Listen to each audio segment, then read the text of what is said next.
van a ser los versículos 16 y 17 y tenemos que ir ligando algunos pensamientos. Así que perdónenme si me regreso a algunos versículos, pero creo que es importante. Y también, bueno, me alegra mucho que al mayormente estar tomando yo los estudios de esta serie de Romanos, si hay algo que se me olvida, puedo después retomarlo, o puedo hacer énfasis, o puedo hacer ajustes sobre la marcha. Vamos a leer a partir del versículo 14 y hasta el versículo 17, y van a ser los versículos que vamos a estar estudiando. Dice entonces así la palabra de Dios, Romanos capítulo 1, versículo 14, dice: a griegos y a no griegos, a sabios y a no sabios, soy deudor. Así que en cuanto a mí, pronto estoy a anunciaros el Evangelio también a vosotros que estáis en Roma, porque no me avergüenzo del Evangelio, porque es poder de Dios para salvación a todo aquel que cree, al judío primeramente y también al griego. Porque en el Evangelio la justicia de Dios se revela por fe y para fe, como está escrito: mas el justo por la fe vivirá. Así que vamos a tomar algunos principios de acá, y lo que hemos estado viendo hasta el día de hoy es la introducción que hace Pablo de sí mismo y cómo se va a presentar delante de los creyentes en Roma como un siervo, como un apóstol, como alguien apartado para el Evangelio. Hemos estado también hablando, y lo hemos podido ver a través de la lectura, que la idea clave o el pensamiento central de toda la carta a los romanos va a ser una palabra que por lo menos en este capítulo 1 se repite varias veces, y es justamente el Evangelio. No cualquier Evangelio, el tema central de Romanos es el Evangelio de Dios, que es lo que menciona al final del versículo 1.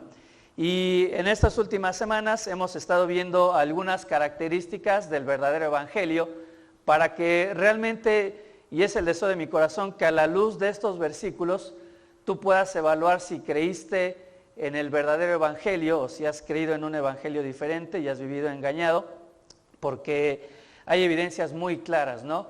Una vida de obediencia, el Evangelio tiene que ver sí o sí con obediencia.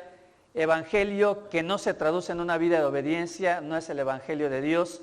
Evangelio tiene que ver con entender y creer en Cristo, no solamente como aquel Hijo de Dios anunciado desde antes de su nacimiento, de su encarnación, sino es también creer en Jesús como el Rey que se sentará y gobernará eternamente. Entonces, un Evangelio en el cual Cristo es tu Salvador, pero en el cual no es el Rey de tu vida y no gobierna en tu vida, no es el Evangelio de Dios, por lo menos no es el Evangelio que vemos aquí en el Evangelio, en la carta según a los romanos. Y la semana pasada veíamos también algunas evidencias muy marcadas y muy palpables, muy evidentes en la vida del apóstol Pablo, evidencias que nos hablan del fruto de haber creído en el verdadero Evangelio. Y mencionamos algunas, como una vida que vive orientada o que vive enfocada en los otros, y no que es una vida orientada solamente en nosotros mismos, nuestros sueños, nuestros deseos.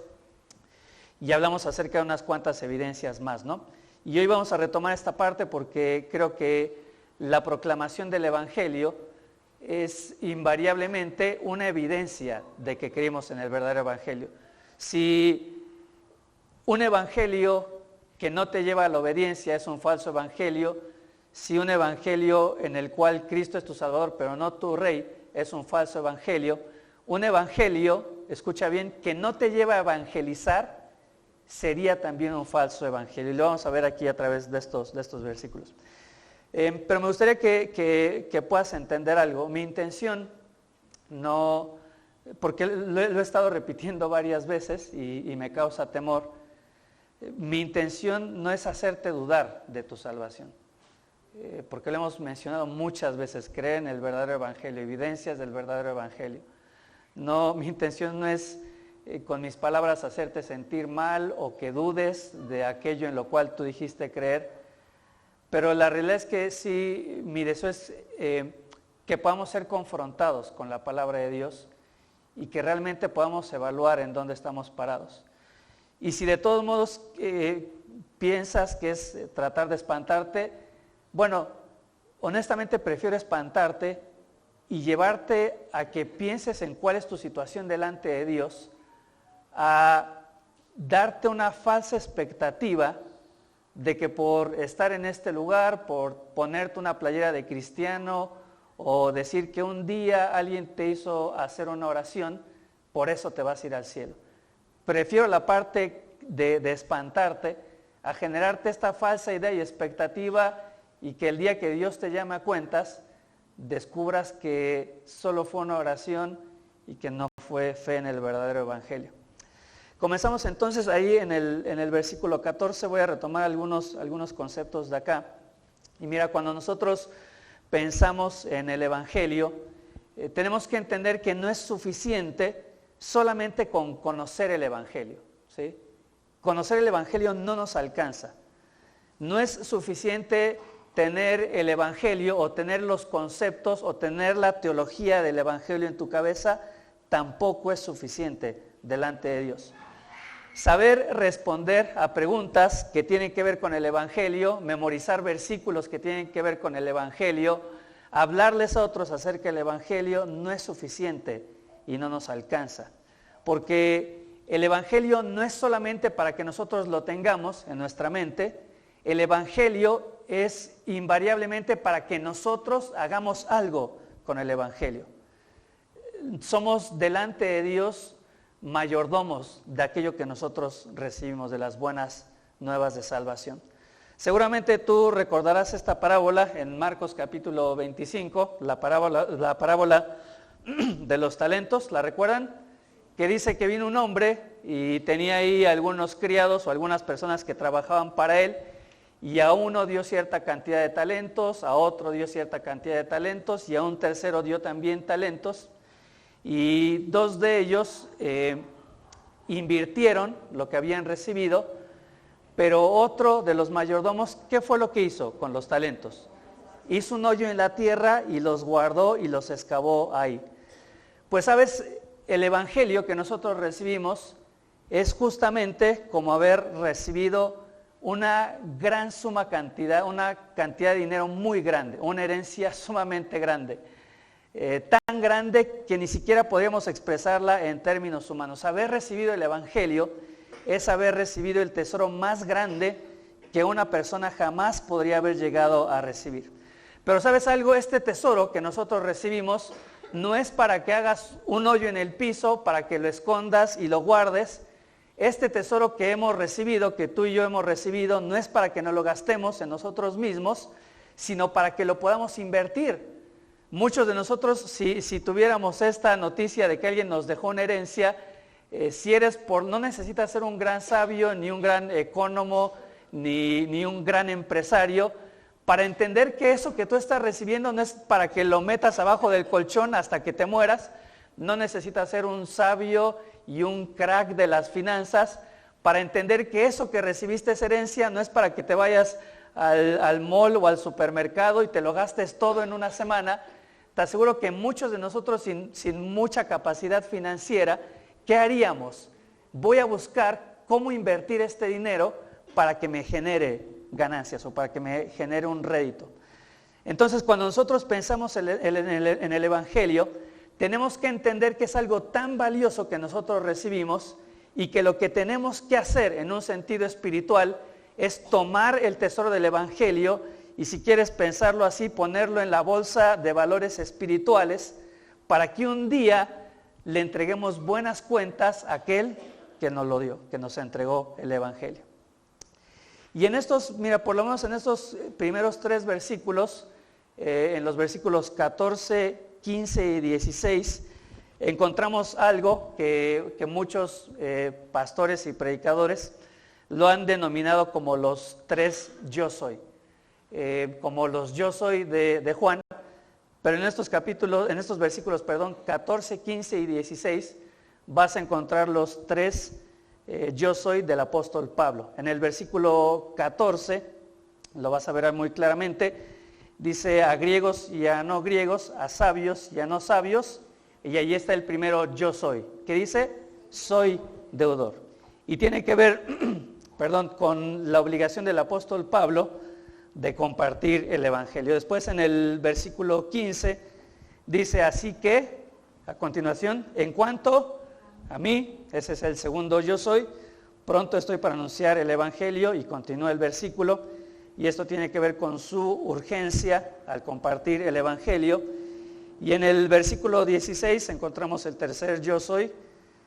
No está literalmente expresado así, pero dice, porque no me avergüenzo del Evangelio, perdón, y está hablando Pablo en primera persona, yo soy, y nos va a hablar acerca justamente de su valor al compartir el Evangelio. Entonces están estas tres ideas claras, donde Pablo habla en primera persona, versículo 14, su obligación al compartir el Evangelio, versículo 15, su urgencia al compartir el Evangelio, y versículo 16, su valor al compartir el Evangelio.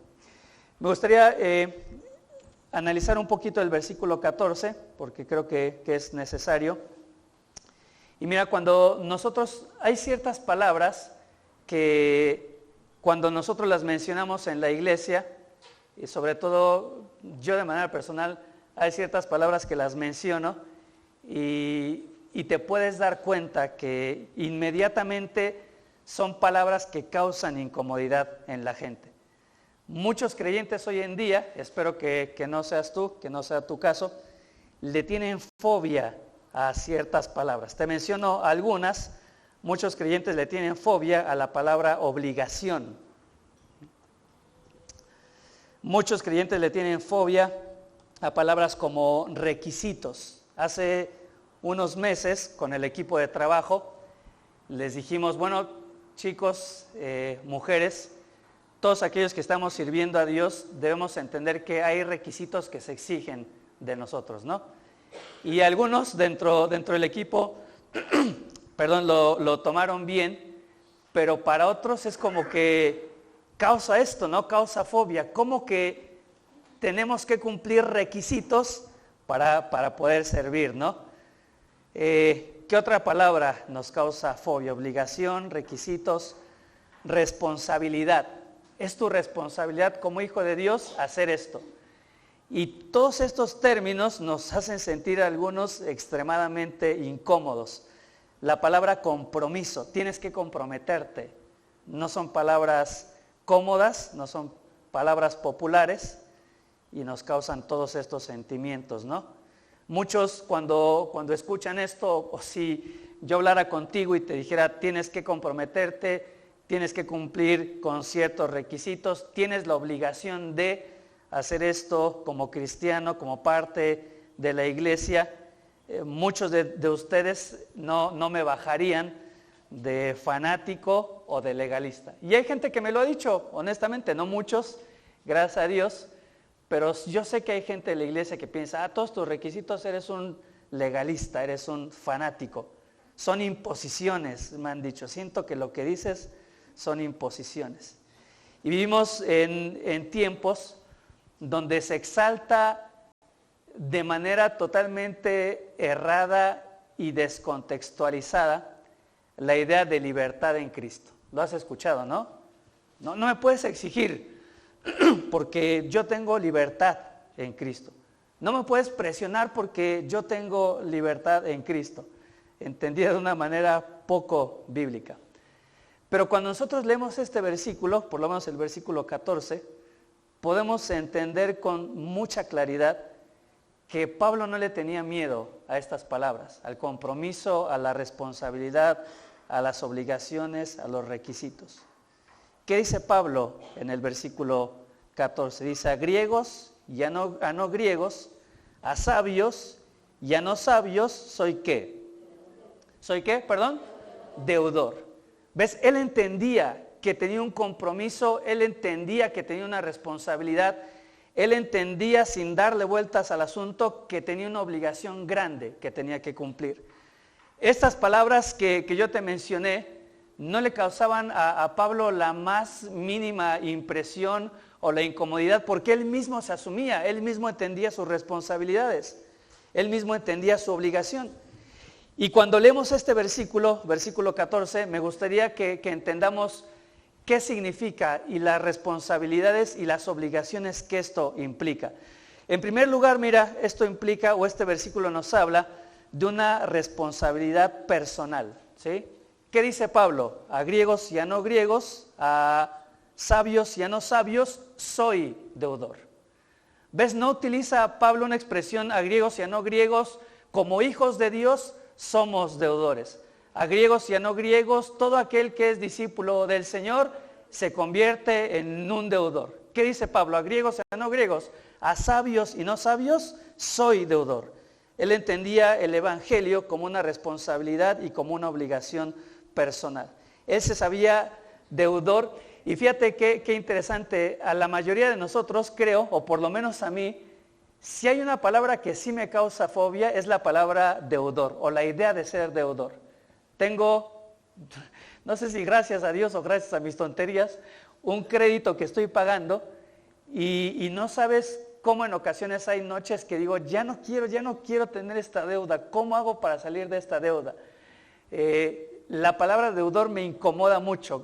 Prácticamente nunca saco nada a crédito, si tengo el dinero lo compro, si no, no, porque solamente pensar en ser deudor me causa urticaria, tortícolis y todo lo que se te imagine, migraña, desvelo, todo esto, ¿no? Pero Pablo se entendía a sí mismo como un deudor. Ahora, mira qué concepto tan interesante, porque cuando eres deudor, siempre es ¿por qué?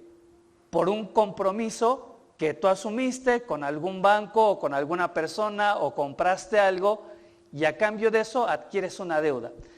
Pero Pablo, ¿a qué era deudor? Por algo que conceptualmente nosotros entendemos como algo que fue gratuito, el Evangelio de Cristo, ¿sí? ¿Es así o no es así? ¿El Evangelio de Cristo qué costo tiene para nosotros? Para nosotros no tiene costo, es un regalo y es un don de Dios, diría Efesios, ¿no? Entendemos que a Cristo le costó absolutamente todo, pero Pablo se había convertido en deudor de algo que por definición es gratis y está al alcance de todos. Ya empezando desde este concepto, dices, ¿cómo Pablo? Eres deudor de algo que no tiene un costo humano o que no puede llegar a ser pagado. Y también es interesante porque él se sentía deudor ¿con quién? Con griegos y no griegos, con sabios y no sabios. Y particularmente, ¿a quién le está escribiendo esta carta? A los romanos. ¿Qué habíamos dicho? ¿Conocía él la iglesia en Roma? ¿Había estado antes en Roma? No. Entonces Pablo tenía una deuda sobre algo que no tenía un costo porque es gratis, y Pablo tenía una deuda con personas que ni siquiera conocía. Jamás había estado en Roma. Tú generalmente si tienes una deuda es con alguien que conoces, con el banco tal o el banco fulano o con tu pariente, pero Pablo dice, tengo una deuda de algo que es gratis y tengo una deuda con gente que ni siquiera conozco, ¿no? Pero él lo entendía entonces como una responsabilidad personal. Cuando Pablo escribe estas palabras, soy deudor, me encanta porque él no voltea hacia los costados, ¿sí? A ver si alguien más es deudor con él. Cuando Pablo expresa estas palabras, soy deudor, no responsabiliza a nadie más de la deuda. No dice, yo soy deudor, pero tú también eres deudor. Y como tú eres deudor y no cumples con compartir el evangelio, yo tampoco tengo que hacerlo. Si el pastor no lo hace, yo tampoco tengo que hacerlo. En su deuda no se justifica, no responsabiliza a nadie más. En su deuda no espera ni una campaña, no espera un viaje misionero, no espera una actividad de la iglesia para compartir el evangelio. Él simplemente entendía que era su responsabilidad, que era su obligación y que Dios en un momento le pediría cuentas de lo que hizo con esta deuda, ¿sí? Pone todo el peso, escucha, Pablo pone todo el peso del evangelio sobre sus propios hombros y está dispuesto a cargarlo y está dispuesto a, de una manera personal, asumir la responsabilidad y la obligación de compartir el evangelio. No solamente nos habla de una responsabilidad personal, sino que expresa también una responsabilidad que es permanente.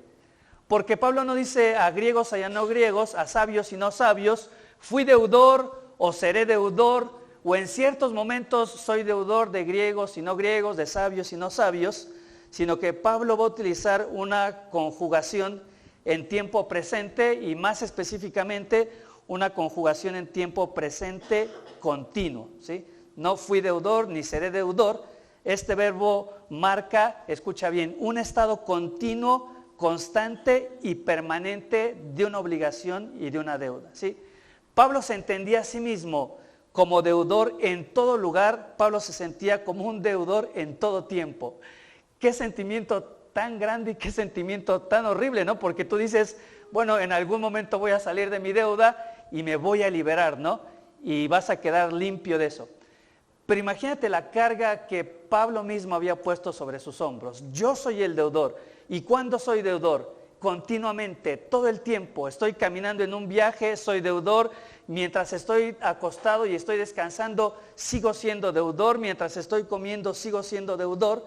Y mira qué pensamiento tan fuerte, porque ¿cómo pagaría Pablo lo que Cristo hizo por él y cómo pagaría el precio del Evangelio?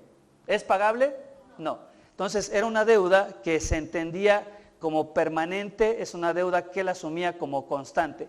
No había forma, porque tú dices, bueno, voy abonando y en algún momento me libero de la deuda. Pero escucha bien, la deuda que tenemos con Cristo por haber recibido el Evangelio es una deuda que jamás vas a poder pagar y que vas a vivir toda tu vida, y tenemos que asumirlo así, como deudores del Evangelio.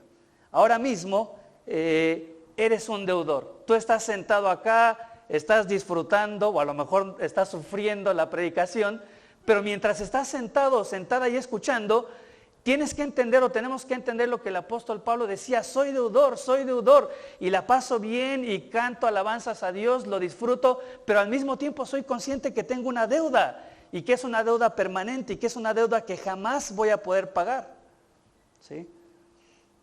Esta deuda es una deuda porque entendemos las deudas de diferente manera, ¿no? Por ejemplo, si yo pido un préstamo bancario, ¿a quién le debo? Al banco, ¿no? Si le pido prestado a un pariente, ¿a quién le debo? Pues le debo al pariente, ¿sí? Si meto algo a una casa de empeño, le debo a la casa de empeño. Pero esta deuda es una deuda doble, sería algo semejante a esto, ¿no? Que yo te diese una cantidad de dinero, Betty, por decir un nombre, que yo te diese una cantidad de dinero para que se la des a Carlita, ¿sí? Entonces es una deuda doble. ¿Por qué?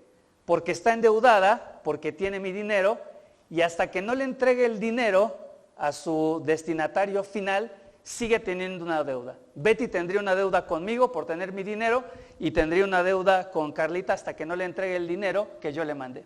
Esto es a lo que se refiere Pablo con esta deuda. ¿Y cuál es la deuda? El Evangelio, porque ¿qué hizo Dios? Nos lo entregó a nosotros, ¿para qué? Para que nosotros lo entreguemos a aquellos que no conocen de Él. Y mientras no lo hagamos, estamos en deuda con Dios por tener algo que no nos pertenece, y estamos en deuda con griegos, con no griegos, con sabios, con no sabios, con tus vecinos, con tus compañeros de trabajo, con tus familiares, con la persona que te cruzas todos los días en el camino, con la persona de la tiendita, con la persona donde compras tu despensa. Tienes una deuda con esa persona porque no le has entregado algo que Dios te encargó para que se lo dieses a ella, ¿no? Entonces Pablo entendía la predicación del Evangelio como una responsabilidad personal, como una responsabilidad presente y permanente que la tenía todo el tiempo. Y Pablo entendía esta responsabilidad como una responsabilidad incluyente. ¿Qué dice Pablo? A griegos y a no griegos, a sabios y a no sabios, soy deudor. Los griegos, bueno, ¿quiénes eran? Pues la mayoría lo sabemos, era gente erudita, que tenía mucho conocimiento, que tenía mucho trasfondo escolar, era la clase alta o la cima de la sociedad en ese momento, los más educados, aquellos que, de los pocos que tenían acceso a las artes, a los deportes, a la filosofía, a la ciencia, aquellos que social y culturalmente se encontraban, como te decía, hasta arriba de la pirámide. ¿Quiénes eran los bárbaros? Bueno, los bárbaros simplemente era todo lo opuesto, era la base, lo más bajo de la pirámide social. Eran aquellos que no tenían acceso a las ciencias, a las artes, a la cultura, eran aquellos que no eran educados, que no pertenecían de lo alto de la sociedad, ¿sí? Y el término bárbaros, seguramente lo has escuchado, era un término despectivo que cuando los griegos llegaron a conocer a esta gente y hablaban otro idioma diferente, que no era el griego, los griegos no entendían lo que esta gente decía. Y cuando los griegos escuchaban a los bárbaros hablar, ¿qué era lo que ellos escuchaban?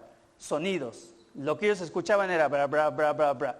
Y de ahí es de donde proviene la palabra bárbaros, porque era el sonido que ellos escuchaban cuando los oían hablar, ¿no?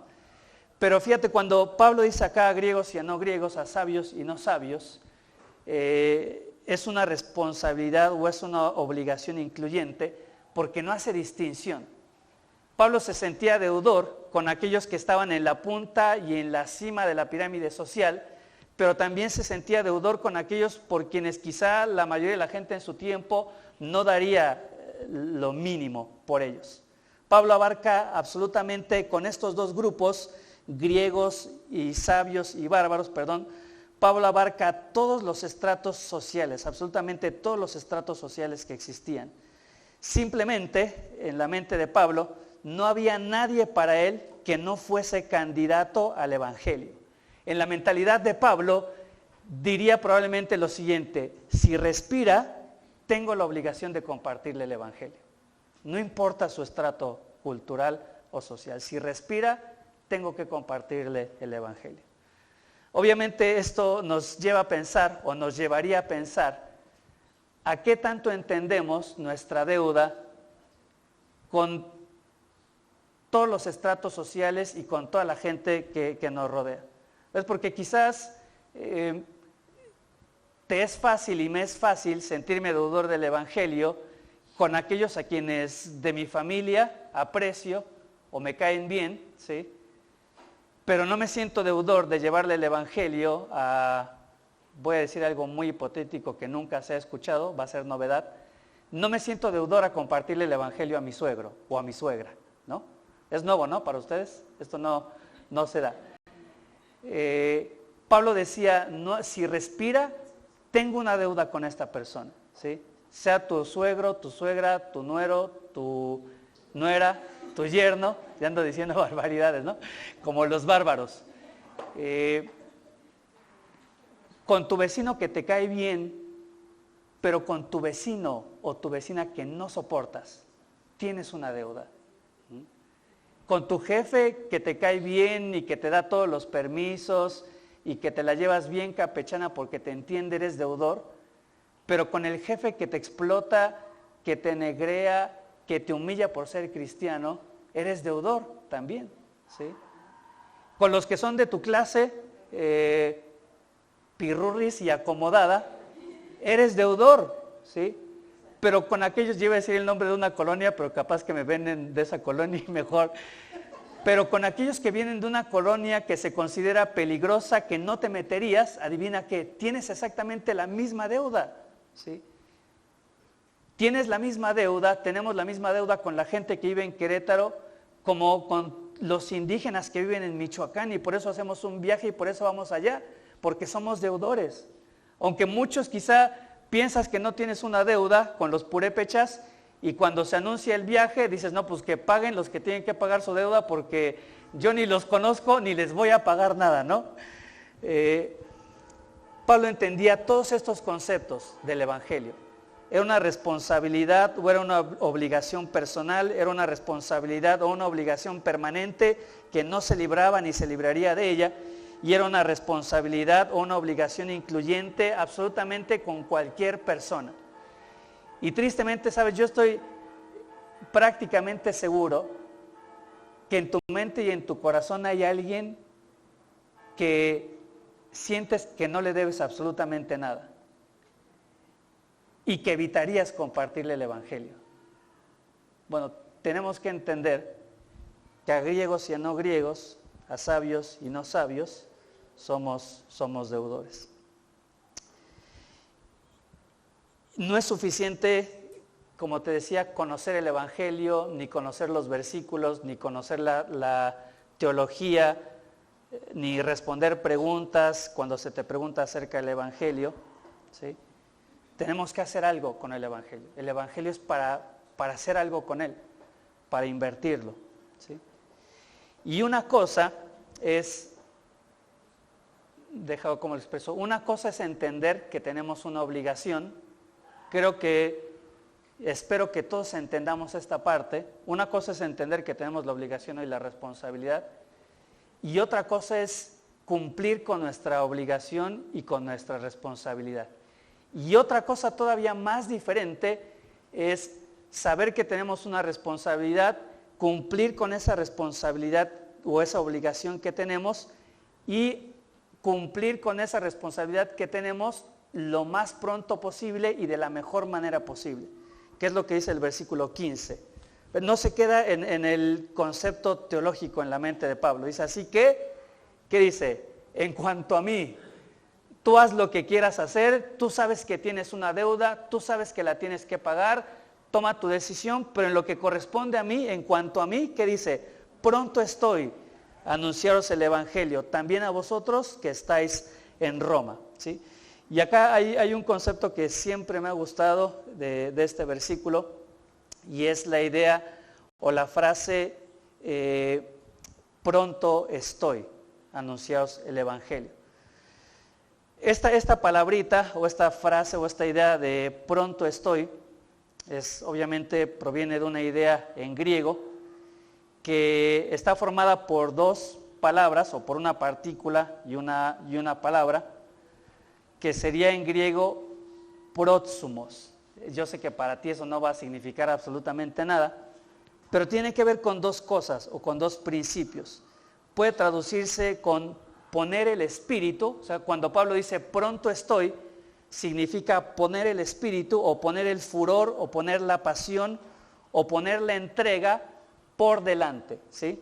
Ahí en griego tú notas esta partícula pro, y es una partícula que nosotros la utilizamos en español, como cuando dices promover, por ejemplo, ¿qué significa? Mover una idea hacia adelante, ¿no? O empujar a alguien a algo, ¿no? Entonces, esta idea de Pablo en el versículo 15, así que en cuanto a mí, pronto estoy, este pronto estoy es una expresión que era muy conocida en estos tiempos, desde los tiempos de los griegos y también en Roma, porque es una palabra que estaba muy relacionada con los deportes olímpicos y mayormente con las carreras de atletismo, ¿sí? Esta idea de pronto estoy, ¿qué es? ¿Alguno de ustedes alguna vez ha hecho atletismo? ¿No? ¿Quién sí ha hecho atletismo? Pues no se les nota mucho, nada, no es cierto. Estaba esperando que levantaran la mano, ya. Pero la mayoría fueron sinceros y ni levantaron la mano porque ni se les nota, ¿no? Como yo. La frase pronto estoy sería el equivalente. Cuando tú estás allá a punto de correr una carrera, hay tres cosas que se dicen. En sus marcas, listos, fuera. Ajá. Esta frase, pronto estoy, ¿cuál crees que sería? Listos. En sus marcas, listos, fuera. Y si tú has visto estas carreras de atletismo, en sus marcas, pues están ahí todos calentando y haciendo sus elongaciones o estiramientos. Cuando dicen en sus marcas, todos van al piso, ponen sus manos al borde de la línea, pero cuando el juez o la persona que está por arrancar la carrera dice listos, ¿qué postura asume el corredor? Avienta el cuerpo hacia adelante, sin dejar de tocar la línea o sin pasar la línea, pero avienta todo su cuerpo hacia adelante. Y tú lo ves, si has visto, me encanta ver videos en cámara lenta, y si tú ves su cara, están viendo hacia el frente con toda la determinación posible. Y avientan su corazón hacia el frente, avientan su mente hacia el frente, avientan su cuerpo hacia el frente. Y por eso entendemos que esta palabra originalmente podría traducirse como poner el espíritu o poner el énfasis o poner la pasión enfrente de. Y en cuanto dicen fuera, salen todos corriendo, inmediatamente, ¿sí? Entonces, Pablo, ¿qué es lo que dice? Estoy en la línea de la carrera y estoy listo para que en cuanto se diga, en cuanto se dé el disparo, salir corriendo a predicar el Evangelio. En cuanto a mí, pronto estoy con la postura, estoy con la actitud, estoy con la pasión, estoy con el furor de anunciar el Evangelio. Me gusta mucho, ¿no? Cuando en este contexto futbolístico yo imagino la presión, ¿no? Todos, no voy a tocar mucho ese tema para no entrar en controversias, pero la final del Mundial, cuando hay alguien que a lo mejor en otro sentido no cuesta mucho, pero yo pensaba ser un jugador que tiene que afrontar el tirar un penal y que sabes que con ese penal tu equipo gana el Mundial o lo pierde. Yo siempre digo, hay que tener el carácter y hay que tener el valor para tirar ese penal. Y sabes, mucho de lo que dicen los conocedores, yo no conozco mucho, dicen que en esos momentos tan decisivos, el director técnico nunca selecciona a quien va a tirar el penal. ¿Sabías eso o no? Generalmente, ¿qué hace el director técnico? Los que son buenos, dice el que tenga la actitud y el valiente que lo tire, porque él confía en que el delantero se siente motivado para hacerlo, ¿no? En esos términos, si lo aplicamos a este versículo 15, ¿sabes quién sería Pablo? Pablo sería el que en la final, cuando se va a tirar el penalti decisivo por el campeonato mundial, él sería el que salía corriendo y diría, yo lo tiro. Ya empezamos con problemas acá, ¿no? Él sería el que él sería de todo el equipo el que agarraría el balón y diría, yo quiero tirarlo, yo quiero ser el primero. En cuanto a mí, pronto estoy, anunciaros el Evangelio. Y utiliza acá una expresión que tiene su significado. Dice, pronto estoy, es decir, mi cuerpo está listo para salir corriendo, tengo la pasión, tengo la energía, ¿sí? Y agrega esta frase, anunciar el Evangelio, ¿a quién? Dice, también a vosotros que estáis en Roma. Obviamente, él quería viajar a Roma para compartir el Evangelio ahí, y dice, yo estoy dispuesto a predicarle el Evangelio a todos, también a ustedes que están en Roma. ¿Qué significa eso? Es como si dijera, a cualquiera le comparto el Evangelio, incluso a ustedes. Bueno, tenemos que entender el contexto de Roma, ¿sí? ¿Cómo vivía la gente en Roma? Sobre todo en esta época de la historia, porque hubo un tiempo donde el Imperio Romano floreció, pero en estos momentos de la historia, el Imperio Romano ya estaba en línea descendente, en la decadencia. ¿Y qué se vivía en Roma? Bueno, a lo mejor no tengo que decirte mucho al respecto. ¿Cómo vivían los emperadores y los gobernantes de Roma? Desgastaban su vida en los placeres. Lujuria, banquetes, riquezas, promiscuidad, avaricia, mentiras. Eso era lo que se vivía en Roma en esos momentos, ¿sí? Así que Pablo decía, yo estoy dispuesto a compartir el Evangelio, incluso también a ustedes, que viven en la promiscuidad, que viven en la avaricia, que viven en la lujuria, que viven en un desenfreno moral increíble, que son ladrones, que son asesinos, porque los romanos, tú sabes que mataban como matar a una rata, no tenían la menor conmiseración con la gente. Y Pablo dice, estoy dispuesto a predicar el Evangelio incluso a ustedes, o también a ustedes que están en Roma, ¿sí? Y volvemos a lo mismo, ¿no? A griegos y a no griegos, a sabios y no sabios, soy deudor. Soy deudor de aquellos que quizá no representan un riesgo ni un peligro para mi vida. Soy deudor a aquellos a los que están dispuestos y quieren escuchar del Evangelio y tienen una disposición y viven con su familia de una manera moral y en la búsqueda de Dios. Pero también estoy dispuesto a llevar el Evangelio a ¿quién? Al que me robó, al que me defraudó, al que en el momento en el que yo le hable acerca del pecado me va a despreciar, me va a ofender, se va a burlar de mí. Aquel que no tiene el más mínimo interés de Dios, aquel que me ha dado la espalda, aquel que me rechaza, estoy dispuesto a compartir el Evangelio incluso a este tipo de personas. Pablo estaba dispuesto a ir a Roma y venía a mi mente, seguramente recuerdas este pasaje cuando después de que muere toda una generación de israelitas y entran a la tierra prometida una nueva generación, y Moisés empieza a repartir la tierra y por ahí está, iba a decir arrumbado, pero suena muy feo, y por allá en una esquina, quizás apartado de la multitud y de estos hombres israelitas fuertes, jóvenes, apartado de esta generación joven, hay un viejito, un anciano, o dos, Josué y Caleb, ¿no? Viejitos. Y se reparte la tierra, y tú recuerdas cuál es la actitud de Josué y de Caleb. Siendo ya mayores, siendo viejitos prácticamente, le dicen a Moisés: Moisés, yo quiero también mi pedazo.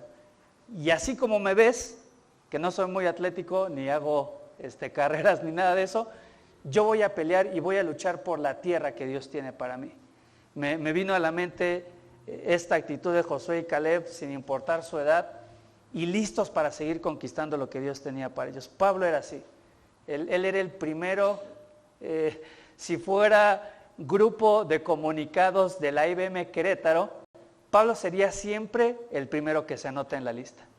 El que hay que llevar, yo lo llevo. ¿Quién va a asistir a ¿Quién va a machines? Yo voy. A mujeres, yo voy, ¿no? Pronto estoy a anunciar el Evangelio. También a vosotros que estáis en Roma. Versículo 16. Fíjense, apenas vamos a comenzar con lo que nos tocaba hoy. Dice: porque no me avergüenzo del Evangelio, porque es poder de Dios para salvación a todo aquel que cree, al judío primeramente y también al griego.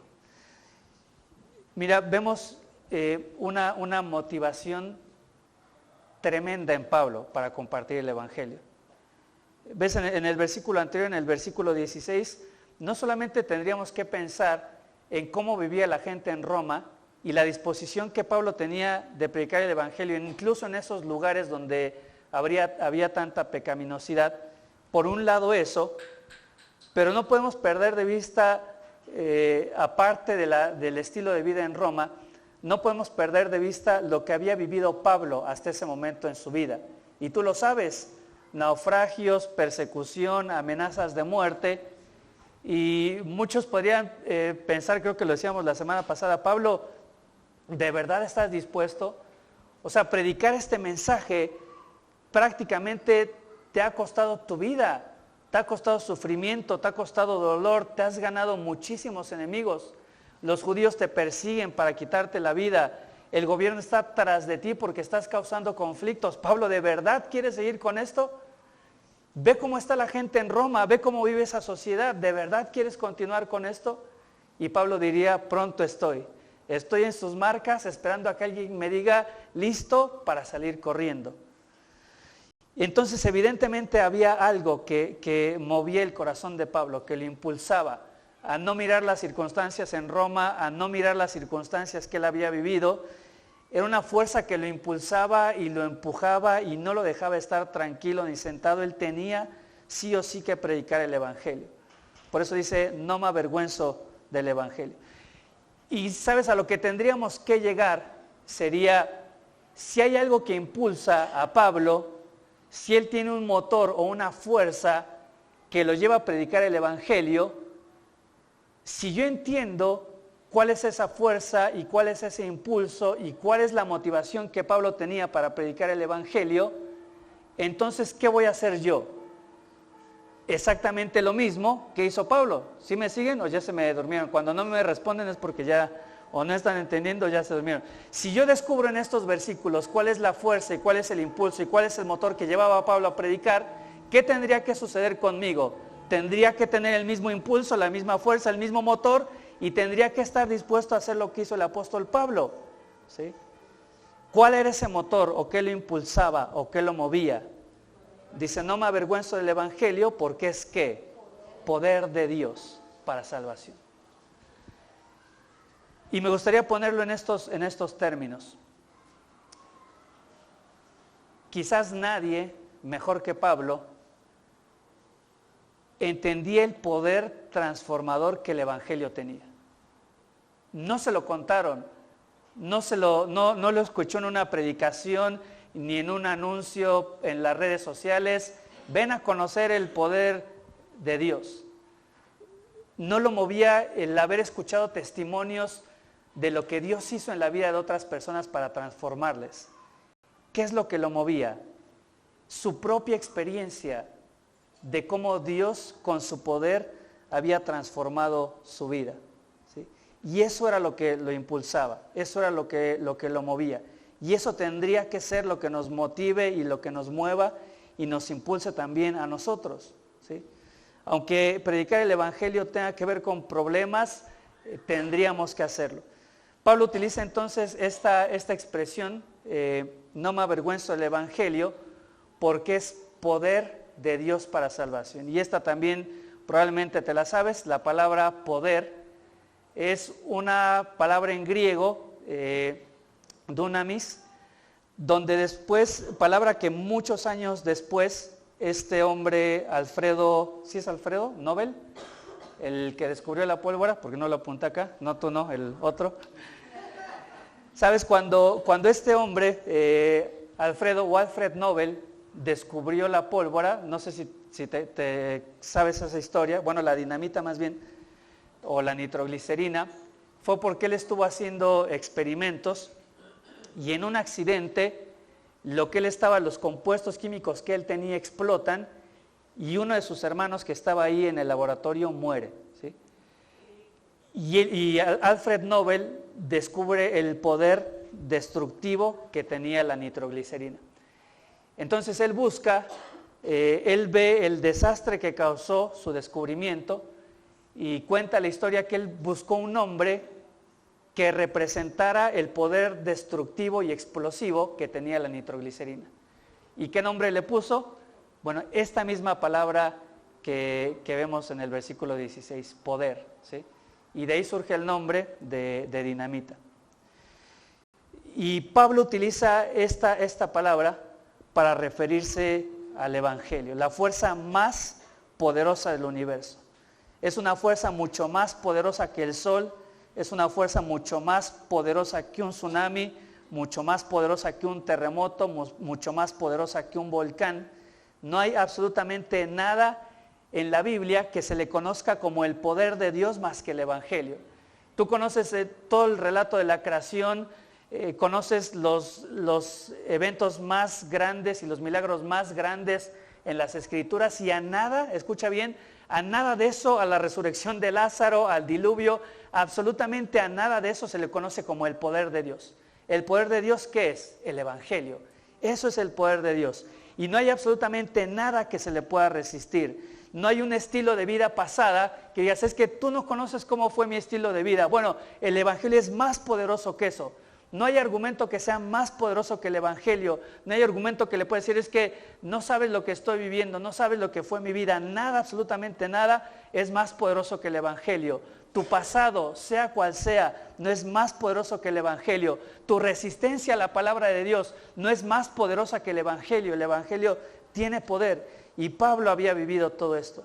Pablo experimentó el poder de la dinamita de Dios transformando su vida de adentro hacia afuera, porque lo que significa esta palabra, lo que significa dinamita, es un poder explosivo y que tiene efectos expansivos. ¿Ah? Dinamita, si quieres verlo por definición, es un poder sumamente fuerte, explosivo y que tiene graves efectos expansivos, ¿sí?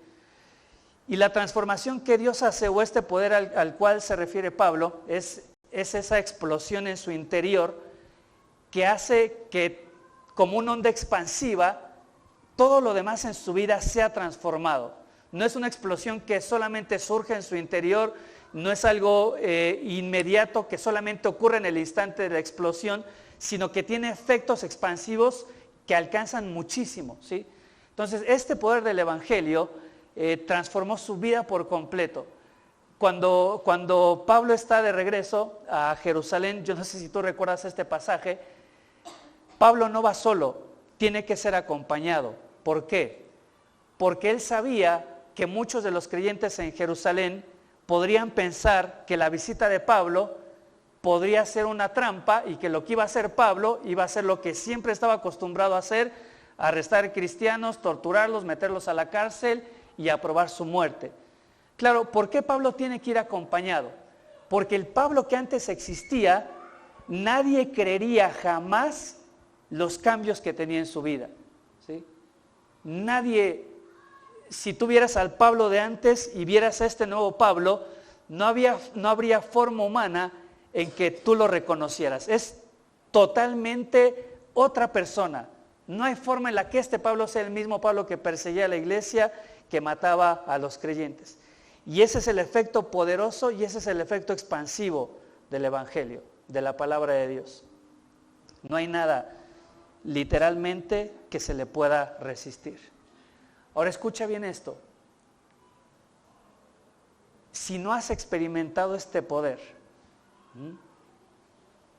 si no eres capaz de ver en tu vida que antes eres una persona y que hoy eres una persona totalmente diferente a lo que eres antes, si no has experimentado o no eres capaz de ver en tu vida un antes y un después, ¿qué significa? No has experimentado el poder de Dios y en consecuencia no has experimentado el Evangelio. Tiene que haber un antes y un después. Tiene que haber en tu vida un momento o un evento. No, pues platiquen, ¿no? Las espero. Dejen regreso, me concentro. Tiene que haber un momento en tu vida en el que digas, a partir de acá, ¿sí? Y no te estoy hablando de, y quiero ser cuidadoso con esto, no te estoy hablando de que hiciste una oración el 25, no, tiene que haber un momento palpable en tu vida, con oración o sin oración, ¿sí? Tiene que haber un momento palpable en tu vida en el que tú digas, a partir de acá, mi vida jamás volvió a ser lo mismo. Gente que me ve hoy no me reconocen lo que yo era antes. Y tiene que ser un efecto permanente. ¿Sabes por qué? Porque yo siempre digo, Dios no hace talachitas de hojalatería y pintura. No pone un poquito de resina, le tapa acá y chao. Dios no pinta fachadas. Y creo que entiendes a lo que me refiero. Dios transforma la vida totalmente y por completo. Si no has experimentado eso en tu vida, es porque nunca te has enfrentado al poder de Dios y nunca has entendido el verdadero Evangelio.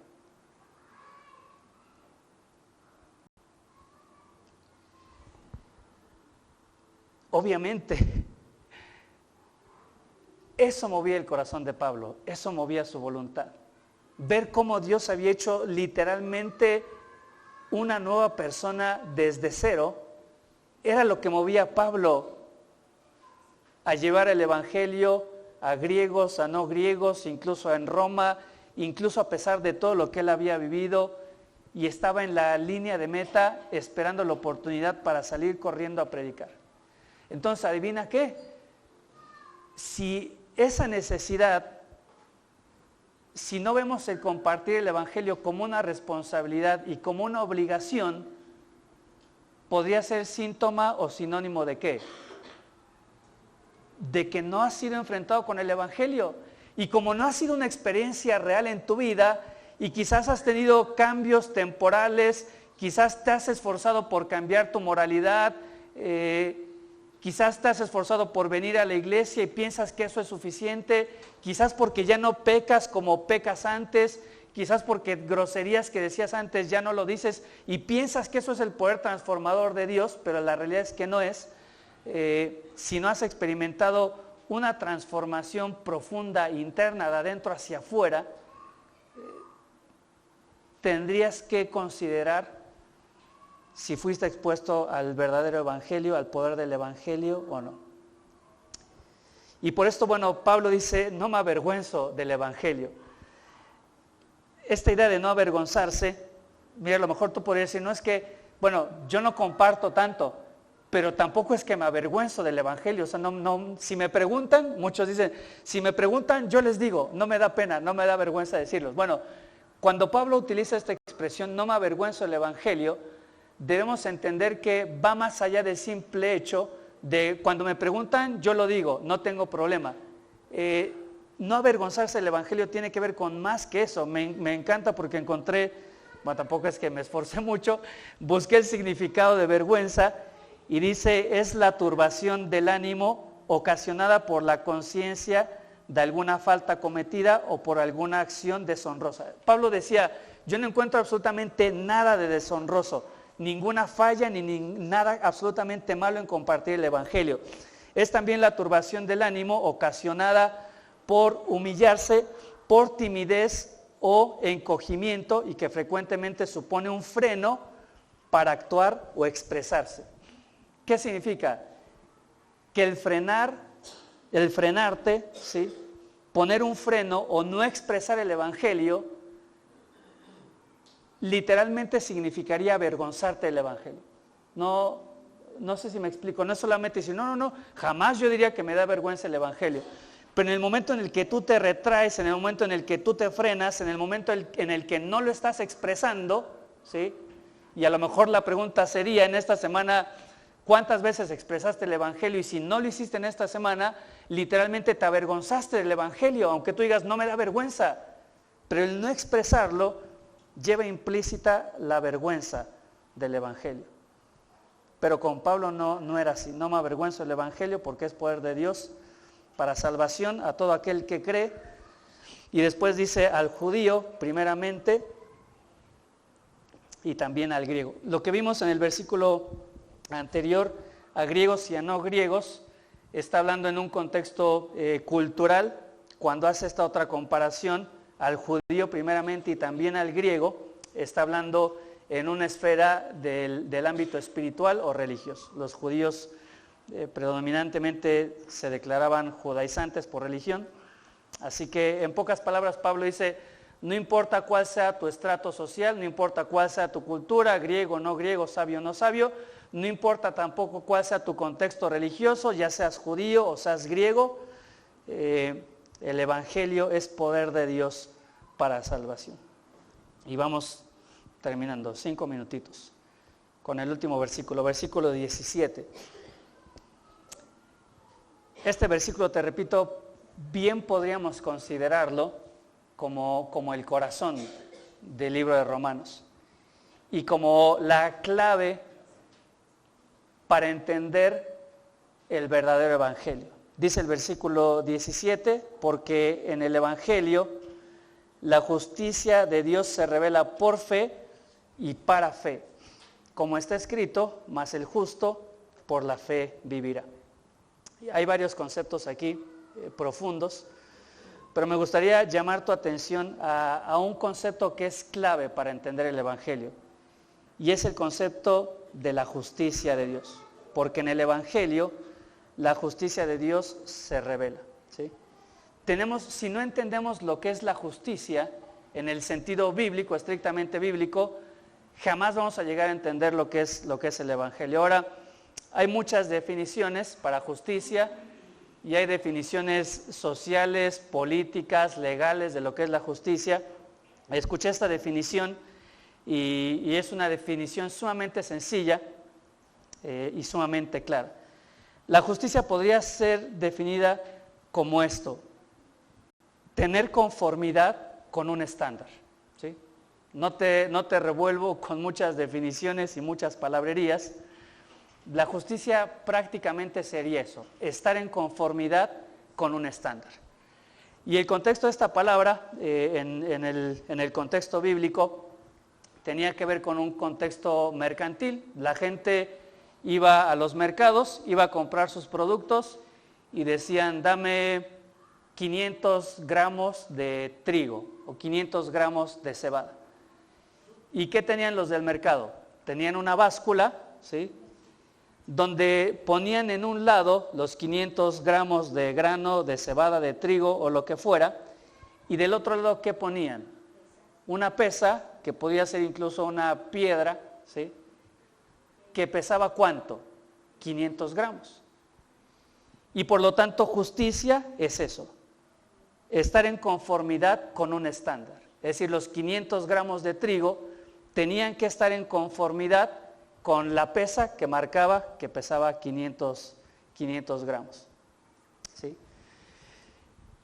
Y este concepto no creo que no es muy apartado de nosotros, porque muchos de nosotros, cuando pensamos en la vida, y cuando pensamos en Dios, y cuando pensamos en la vida eterna y en la salvación, viene automáticamente un concepto de justicia a nuestra mente, donde nosotros estamos en un lado de la balanza, y en el otro lado de la balanza, ¿qué ponemos? Antes, ¿o qué poníamos? Todo lo bueno que nosotros podíamos hacer.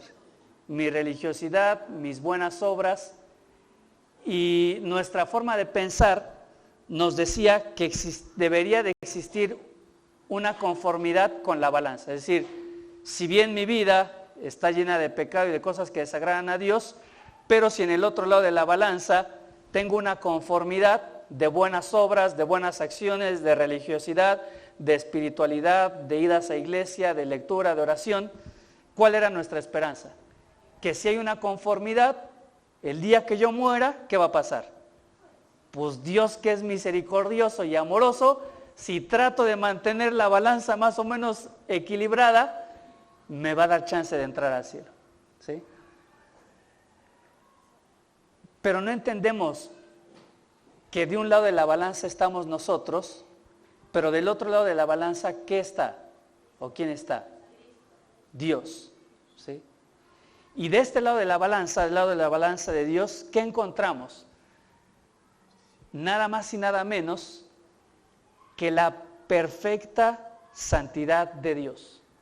Un Dios que no tiene la más mínima culpa.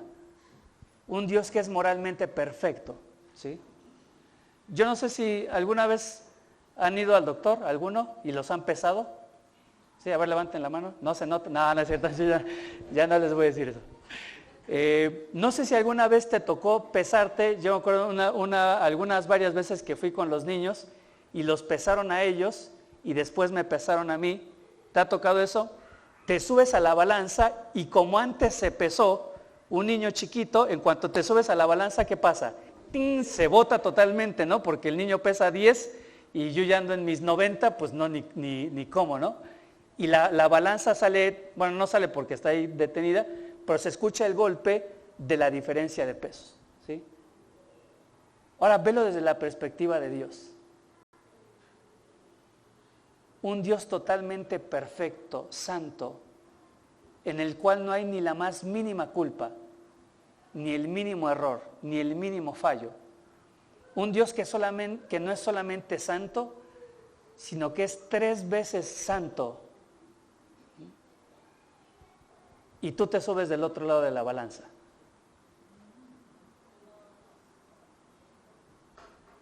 No existe la justicia. No hay conformidad al estándar establecido por Dios. Y sabes, cuando Dios ve nuestra vida y nuestra pecaminosidad, no es que entendemos el amor de Dios y su misericordia, pero también entendemos su perfecta justicia. Y cuando Dios ve nuestro pecado, Dios no se hace de la vista gorda, ni se voltea al otro lado para hacer de cuenta que no lo vio. No hay absolutamente ni un solo pecado de nuestra vida que Dios desconozca. Dios tiene un registro perfecto y cabal de cada uno de nuestros pecados. Cosas que has dicho, cosas que has pensado, cosas que has visto, cosas que has sentido. Cuando tenías 10 años y te escondiste en el baño de tu casa para hacer algo incorrecto. Cuando prendiste el televisor para ver algo que no tendrías que haber visto. Cuando le diste clic a una página que no tendrías que haberlo hecho. Dios tiene un registro perfecto, exhaustivo, de cada uno de nuestros pecados. Y escucha bien, no hay un solo pecado, el más mínimo que parezca. A lo mejor un día hiciste algo bueno, serviste en la iglesia, pero con una motivación incorrecta, para que me vean. para pasar como el santo. Bueno, ni esos pecados son pasados por alto por Dios. No hay uno solo, por mínimo que parezca, que Dios haga de la vista gorda y no lo castigue. Eso es la justicia de Dios. Tremendo. Simplemente no hay forma en la que ni tú ni yo, ni cualquier ser humano pueda ni siquiera aproximarse en lo mínimo a la justicia de Dios. Es totalmente imposible. Pero ¿qué dice el versículo? Que en el Evangelio la justicia de Dios se revela por fe y para fe.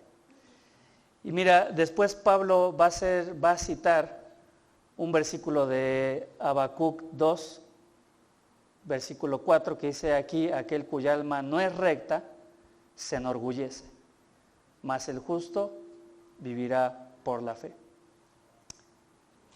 Me gusta lo que dice la Nueva Traducción Viviente. Si quieres terminamos leyendo este versículo en la Nueva Traducción Viviente. Es un poquito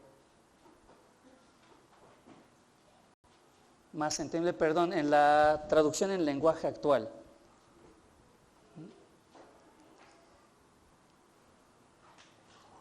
Dice Romanos 1:17, traducción en lenguaje actual, dice: la buena noticia ¿qué es? El Evangelio. La buena noticia nos enseña que Dios acepta a los que creen en Jesús, como dice la Biblia: aquellos a quienes Dios ha aceptado y confían en Él, vivirán para siempre. Es decir, no hay otra forma posible para que ni tú ni yo podamos tener la vida eterna y el perdón de los pecados. Somos infinitamente injustos en comparación de Dios. Por más méritos que hagas, por más que te esfuerces, no lo vas a lograr, no lo voy a lograr.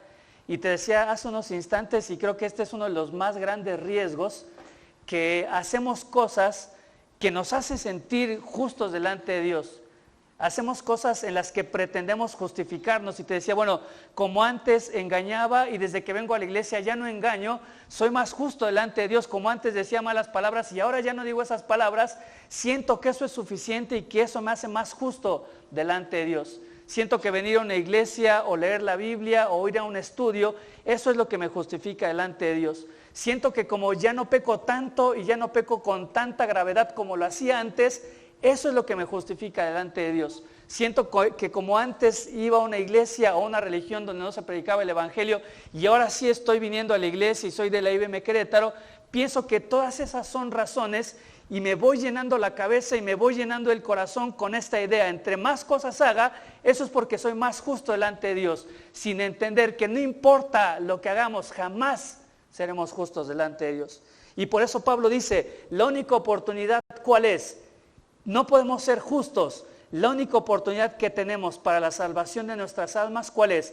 La justicia de Dios, no nuestra propia justicia, lo dice Pablo, porque en el Evangelio la justicia de Dios es revelada. Es decir, en las buenas noticias de la palabra de Dios del Evangelio, aquí se revela que la única forma en la que podamos ser justos delante de Dios es si Dios y su justicia, esa justicia se nos imputa, esa justicia se nos traspasa a nosotros y nosotros traspasamos nuestros pecados a Él.